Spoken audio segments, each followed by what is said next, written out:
मोहम्मद मीर साहब, ये रिजल्ट मैंने आपके सामने रखा है, लेकिन हमें पहले सलीम सावी साहब के पास जाना है, चूँकि वो खैबर पख्तूनख्वा के नतीजे से मुतालिक ऐसी बात कह रहे हैं पिछले 2 दिन से जो शायद और कोई भी नहीं कह रहा है। क्या आपने आप कह रहे हैं एक जमात वहाँ रहेगी नहीं, उसका कोई निशानी नहीं होगी। नहीं, ये मैं नहीं कहता कि उसकी निशान नहीं होगी, बल्कि इससे पहले अभी शाहजेब खानज़ादा साहब के साथ भी जब बात हो रही थी तो मैंने यही कहा कि एक जमात जो कि 20-22 साल से मैदान में है और जिसको 11 साल से इस्टेब्लिशमेंट ने परवान चढ़ाया, उसके लिए मीडिया को इस्तेमाल किया, जुडिशरी को इस्तेमाल किया, बाकी इदारों को इस्तेमाल किया और उसके लिए लोगों के बाजू मरोड़े गए, इदारों के बाजू मरोड़े गए, तो उसको तो आप बैक जुम्मश कलम ख़त्म नहीं कर सकते। जो जमातें बनने में अगर 11-12 साल उसने लिया है तो वो 11 घंटों में तो फिर ख़त्म नहीं हो सकती।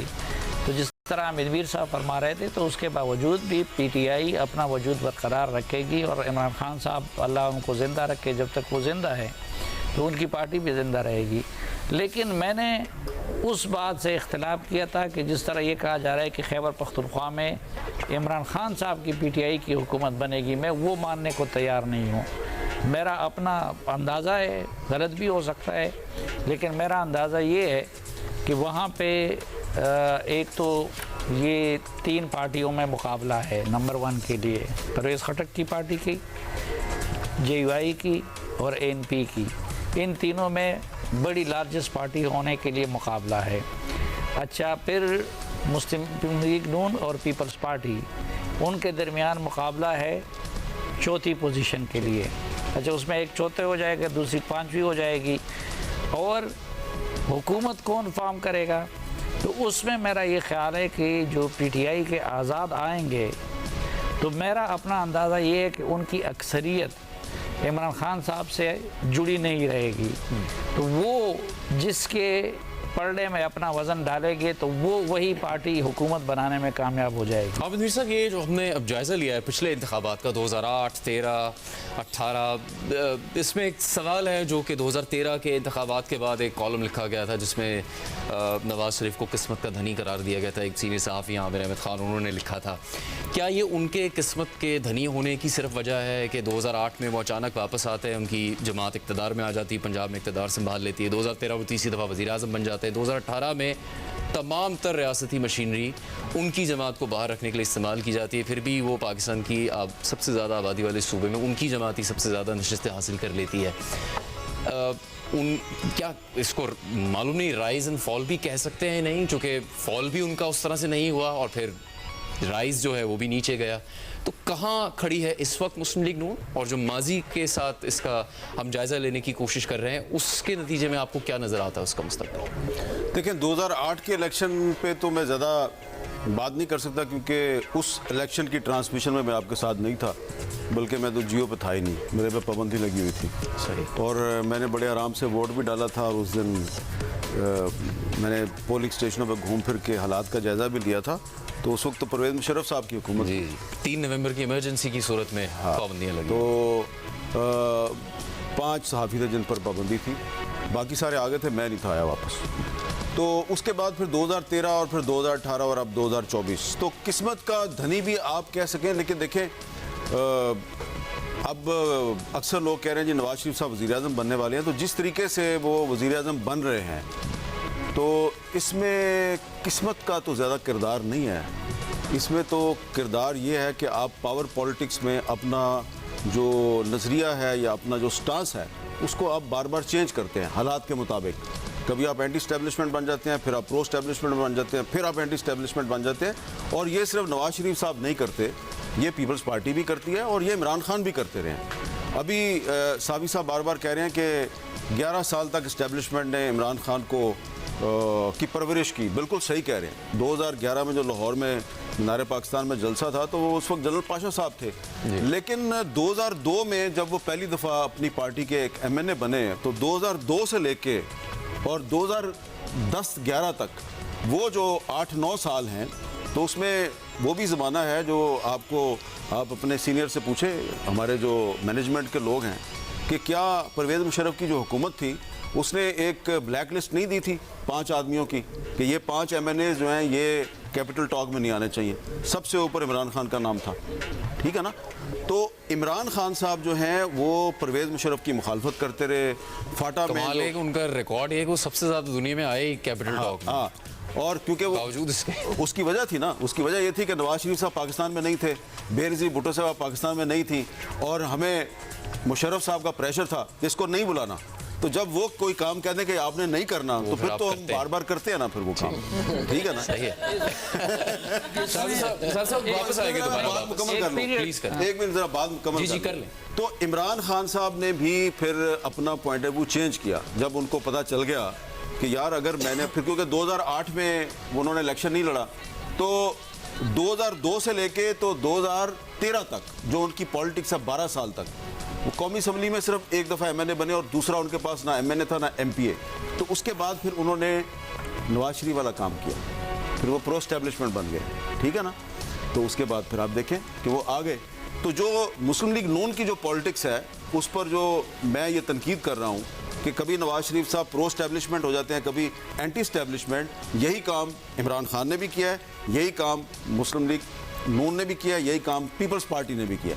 तो हमारी तो तमाम बड़ी पार्टीज़ हैं पावर पॉलिटिक्स करती हैं, नज़रिए की सियासत नहीं करती। तो जो नून लीग ने किया है कि इस्टेब्लिशमेंट के साथ मिलकर दोबारा पावर में आ रही है, यही काम इमरान खान भी कर चुके हैं, यही काम पीपल्स पार्टी भी कर चुकी है। मेरे ख्याल से प्रो इस्टेब्लिशमेंट होना और इस्टेब्लिशमेंट के साथ किसी प्रोजेक्ट में शामिल होना दो मुख्तलिफ बातें हैं। इसको दूसरे तरीके से भी कहा जा सकता है ना कि एस्टेब्लिशमेंट कभी प्रो नवाज शरीफ बन जाती है, कभी फायदा जिनसे नुकसान उठाते हैं उनसे फ़ायदा भी लेते हैं। तो ये अब उनकी लड़ाई है मुसलसल, या फिर उनकी किस्मत ऐसी है मुस्लिम लीग नून की और उसके कायद नवाज शरीफ की, ये होता चला जा रहा है पिछले 12 साल से। किस्मत आप कह रहे हैं कि लड़ाई हो जाती है, लड़ाई भी हो जाती है, फिर वो लड़ाई ख़त्म भी हो जाती है, फिर इक़्तिदार में वापस भी आ जाते हैं, फिर लड़ाई हो जाती है। देखिए ज़ाहिर है नवाज शरीफ साहब एक लकी सियासतदान तो हैं, मगर at the same time unlucky सियासतदान भी हैं। एक मुल्क का ऐसा वज़ीर आज़म है जो चौथी दफ़ा वज़ीर आज़म बनेगा अगर बनेगा, मगर पिछले 25 साल में सिर्फ दूसरा इलेक्शन लड़ने जा रहा है वो। 1999 के बाद उन्होंने एक इलेक्शन लड़ा तो वो 2013 में था। इसके अलावा 2008 का इलेक्शन नहीं लड़ सके, डिस्क्वालीफाइड थे। 99 में जिला वतन कर दिए गए हुकूमत गिराने के बाद। 2002 का इलेक्शन इसलिए नहीं लड़ा, 2018 का नहीं लड़ा, डिस्क्वालीफाइड थे। तो ये भी एक रियलिटी है कि पाकिस्तान में एक पॉपुलर सियासतदान को एक इलेक्शन लड़ने का मौका मिला और वो दूसरा लड़ने जा रहे हैं पिछले 25 सालों में। दूसरा जो पॉलिटिक्स का मसला है नून लीग की, उसमें ज़रा एक उनका वर्जन है, और वो वर्जन ये है, जो दूसरा पॉइंट ऑफ व्यू है कि भाई आपने 11-12 साल सिर्फ ये नहीं किया कि आपने इमरान खान साहब को पहलवान बनाया, बल्कि आपने ये भी साथ में काम किया कि आपने दूसरी जमातों को बाकायदा तौर पर खाना पीना उनका बंद कर दिया, और एक को पहलवान बनाते गए, दूसरे कमज़ोर होते चले गए, उनके खिलाफ इतना भरपूर प्रोपेगेंडा किया, और फिर आपने 2018 में कहा कि चलो दोनों कुश्ती तो लड़ो ज़रा। तो फिर ज़ाहिर एक बिल्कुल ही कमज़ोर हो गया था, दूसरा इतना बड़ा पहलवान बन गया था, और आपने वो पूरा रियासती मशीनरी और रियासती प्रोपेगेंडे के तहत किया। तो वो कहते हैं कि अब जब आप हमसे कह रहे हैं कि जी ये जो हो रहा है ये नहीं होना चाहिए, और आप जाके ये आपने हाथ मिला लिया है, तो भाई जो हमारे साथ 11-12 साल होता आया था उसका हम क्या करें? हम तो बिल्कुल कमज़ोर होकर रह गए, क्योंकि पूरी रियासती मशीनरी हमारे खिलाफ इस्तेमाल है। हम डिसएग्री कर सकते हैं इस बात से, और ज़ाहिर मैं बहुत ज़्यादा डिसएग्री करता हूँ इस बात से। ये उनका पॉइंट ऑफ व्यू है। उसकी एक वजह यह है कि नून लीग जो है मुझे लगता है कि एक माजी की पॉलिटिक्स कर रही है। अभी ज़ाहिर एक रियासती जबर का सामना है पाकिस्तान तहरीक इंसाफ को, तो नून लीग को आने का मौका मिल रहा है। शायद फेयर इलेक्शन में वो 100 और 110 इलेक्शन के दावे ना करते नजर आते हैं। अब उनका ये पॉइंट ऑफ व्यू ज़रूर है कि जी हमारे साथ हुआ इतना बुरा है, तो आज आप कह रहे हैं कि फेयर इलेक्शन हम लड़ लें, तो कैसे लड़ लें जब हमें आपने बिल्कुल ही उन्हें पहलवान बना दिया और हमें बिल्कुल कमज़ोर कर दिया। बट द प्रॉब्लम इज़ कि आपको जगह जगह नज़र आता है कि ऐसी जमात है जो माजी में है, एक यंग वोटर सपोर्टर जो बहुत तेज़ी से 18 साल का होने की वजह से वोटर बन रहा है, उसके लिए बहुत कम है कि वो नून लीग के साथ अपने आप को रिलेट कर सके। वो किस तरह नून लीग के साथ रिलेट करे जब उसको नज़र आ रहा हो कि जी ये पार्टी ख़ानदान से बाहर निकलने में स्ट्रगल कर रही है, ये पार्टी ज़्यादातर अब एक फैमिली ओरिएंटेड पार्टी होती जा रही है। आपको पता है कि अगर आपको इकोनॉमी थोड़ी सी भी अच्छी आती है तो आपके पास नून लीग में सर्वाइव करने का मौका बहुत कम है, क्योंकि लग रहा होगा कि डार साहब को आप चैलेंज करने वाले हैं। अगर आप को इन्फॉर्मेशन में ज़रा बेहतर हैं तो आपके लिए बड़ा मुश्किल होगा होगा कि आप पार्टी के सदस्य। तो बहुत सारी ऐसी चीज़ें हैं जिसमें पंजाब का जब वजारत आला होगी, हमने आज क्या डिबेट की है कि मरियम नवाज होंगी या फिर शहबाज शरीफ साहब होंगे, कोई तीसरा नाम आप सोच ही नहीं सकते कि वो भी नून लीग से आ सकता है। तो एक यंग वोटर के लिए एक ऐसी पार्टी से रिलेट करना बड़ा मुश्किल है। फिर सोशल मीडिया पर आपको उनकी कोई प्रेजेंस नहीं नजर आती है, वैसे भी मीडिया पर नहीं नजर आती है। फॉर एग्जाम्पल मरियम औरंगजेब साहिबा वो इंफॉर्मेशन मिनिस्टर थी, अब इंफॉर्मेशन सेक्रेटरी हैं। आप किसी भी इन्वेस्टिगेटिव जर्नलिस्ट से पूछ लें कि सबसे ज़्यादा मुश्किल किसका से इंफॉर्मेशन लेना था, वो बताएंगे आपको कि मरियम औरंगजेब साहिबा से। फवाद चौधरी साहब थे, फिरदौस हाजी गेवान साहिबा थी, इसके अलावा शिबली फराज साहब थे। वो आपके चैनल का बॉयकॉट भी होता था तो आपके पीछे पड़े रहते थे कि हमारा पॉइंट ऑफ व्यू ले लो, हमारे फलां मिनिस्टर को बुला के पॉइंट ऑफ व्यू ले लो। आपका नून लीग के दौर में मरियम औरंगजेब साहिबा को एक्सेस करना मुश्किल, किसी टॉक शो में जाने को तैयार नहीं, वो किसी की मौक़िफ़ देने को तैयार नहीं। अभी भी पूरी कैंपेन में अगर कोई अनअवेलेबल इंफॉर्मेशन सेक्रेटरी पार्टी का तो वो मरियम औरंगजेब साहिबा है। क्यों? क्योंकि उन्हें भी पता है कि मैं इंफॉर्मेशन सेक्रेटरी हूं, इसका मतलब है मैंने 3 लोगों के दरमियान इंफॉर्मेशन का तबादला करना है और उन्हें खुश रखना है। शहबाज शरीफ साहब, मरियम नवाज साहिबा और नवाज शरीफ साहब। तो भाई इंफॉर्मेशन सेक्रेटरी का और इंफॉर्मेशन मिनिस्टर का काम है आवाम तक इंफॉर्मेशन पहुंचाना। तो ये इतनी फैमिली ओरिएंटेड पार्टी है कि इनकी इंफॉर्मेशन मिनिस्टर, इंफॉर्मेशन सेक्रेटरी भी सिर्फ फैमिली के अंदर ही